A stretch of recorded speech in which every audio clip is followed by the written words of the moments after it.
bon matin. Aujourd'hui, je voudrais te parler des noces de Cana. Les noces de Cana, c'est là où a commencé la mission de Jésus. C'est là qu'il a reçu son envoi. Et ce qui m'intéresse dans cet envoi, c'est la réaction de Jésus en tant qu'être humain. Parce que ça a été difficile. Il y a une telle grandeur de sa mission et il est enfermé dans son humanité, dans sa faiblesse. Alors comment il a fait pour résoudre cette différence entre la grandeur de sa vocation et la faiblesse humaine? Parce que nous aussi on est appelés. On est tous appelés comme baptisés à être la lumière du monde, le sel de la terre, à être des témoins de l'amour. La vocation est si grande.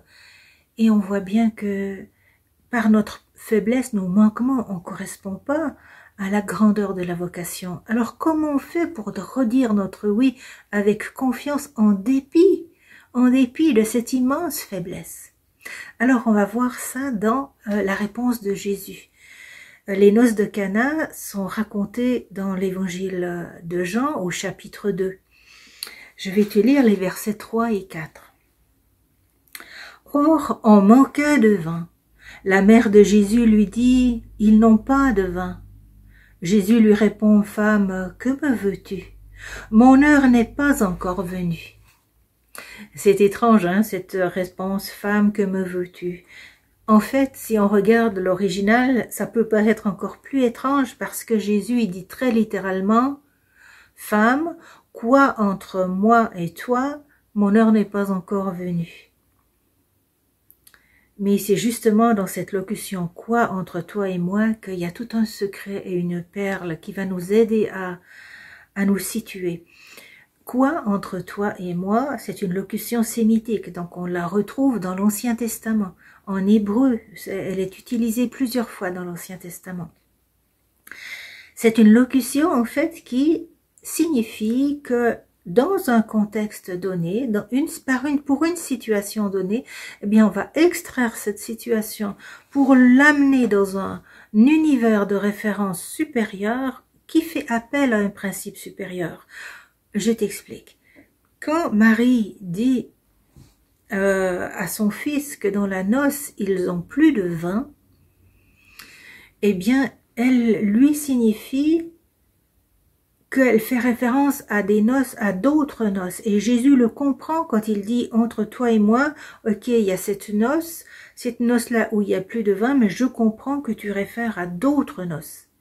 Les noces, elle réfère aux noces de l'humanité, entre l'humanité et son Dieu. Et dans ces noces-là, il n'y a plus le vin de la vie. Le vin, symbole de la vie. Et il comprend très bien que Marie lui dit, mais c'est l'heure d'apporter à cette humanité souffrance le vin de la vie qui lui manque pour ses noces avec son Dieu. Il le reconnaît, comment il le signifie à Marie qu'il a bien compris l'envoi et la légitimité de son envoi, c'est parce qu'il ne lui dit pas maman, mère, il lui dit femme. Il la situe dans l'histoire et le mystère de l'histoire du salut, en tant qu'elle est la femme annoncée par les prophètes, celle qui est chargée de mettre au monde le Messie, de l'éduquer, de l'instruire et de l'envoyer par l'autorité que lui a conférée Dieu en tant que mère du Messie. Elle a cette autorité de l'envoyer, elle l'a instruit dans ce but-là. Et Jésus signifie qu'il reconnaît comme légitime cet envoi dans son expression femme. Et quoi entre toi et moi, hein, c'est Dieu. Et pourquoi alors on peut se dire, mais pourquoi il dit mon heure n'est pas encore venue? Eh bien là évidemment c'est à l'écrit, ça peut paraître une négation. Mais il ne faut pas oublier que là on rapporte des paroles. Et qu'à l'oral, il y a toute une intention. En français aussi, on peut avoir des négations qui ne sont pas des négations du tout, qui sont en fait des affirmations exprimant une grande surprise. Ainsi, quelqu'un me raconte quelque chose d'étonnant, je peux très bien dire, c'est pas vrai, j'en reviens pas, j'en crois pas mes oreilles. Aïe, c'est pas possible. Je suis pas en train de nier, je suis en train de dire oui, oui, je te crois bien. C'est bien ça qui est là, je crois que c'est ça qui est. Seulement, je m'attendais pas à ça. On vient nier ce qui était attendu et qui n'est pas arrivé. Donc, c'est au contraire une affirmation. C'est un petit peu comme Jésus, si Jésus disait « Aïe, aïe, mon heure n'est pas encore venue quand même, aïe, aïe ». Mais oui, il est venu. Hein, et il l'affirme avec ce qu'il a dit avant. Femme, quoi entre toi et moi? Là, il vient vraiment affirmer et légitimer que c'est bien son envoi, que c'est bien son heure. La façon dont il est bouleversé, en fait, ça nous encourage, hein, parce que nous aussi, on est bouleversés face à la grandeur de l'appel. Et Jésus, comment il résout son désarroi? Comment il arrive à se dire que c'est pas grave s'il y a une profonde inadéquation entre l'énormité de son appel en tant que rédempteur et son humanité, limitée par son humanité? Eh bien, il y a un petit secret dans le quoi, dans l'expression quoi entre toi et moi, qui est intéressante et qu'on retrouve dans l'enseignement de nos frères et sœurs juifs. Il y a un rabbin qui enseignait qu'on va reconnaître le Messie et le commencement de la mission du Messie parce qu'il va faire et il va dire la même chose que Moïse. Et que ce sera le signe que le Messie commence sa mission. Alors eux, ils ne reconnaissent pas Jésus comme Messie, ils l'attendent toujours, mais ils scrutent les Écritures pour essayer de voir par quel signe on va le reconnaître. Et donc là, il réfère à Moïse. Qu'est-ce qu'il a fait Moïse?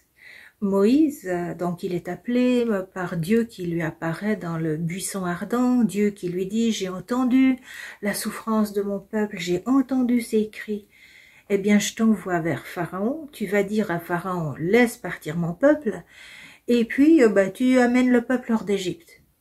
Moïse, il est consterné, il est complètement consterné, il dit, mais ça n'a pas de bon sens, enfin, ça se peut pas, là, je suis qui, moi? Je suis qui, moi, pour aller vers Pharaon, puis lui dire, laisse partir mon peuple? Ça n'a pas de bon sens. Et Dieu lui dit, non, non, non, Moïse, t'as pas compris. T'as pas compris, c'est moi, le sauveur. C'est moi qui veux faire sortir mon peuple. C'est mon affaire. Toi, juste suis-moi, parce que c'est moi qui marche avec toi. Et là, Moïse comprend tout à fait qu'il y a un renversement de perspective, qu'il n'a pas à regarder à sa petitesse, mais à la grandeur de celui qui l'appelle. Et pour affirmer son oui, au moment où il accepte cette mission, il éprouve le besoin d'ancrer son oui dans le nom de Dieu, dans la puissance du nom de Dieu.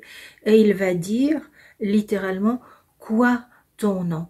Il va demander à Dieu, c'est quoi ton nom? Quoi, en hébreu, ma, M-A-H. Et le H, en hébreu, c'est cette lettre, cette consonne qui contient le souffle divin. Donc, on voit que Moïse, s'il est capable de dire oui et d'aller vers Pharaon, c'est parce qu'il a ancré son oui dans la puissance du nom de Dieu.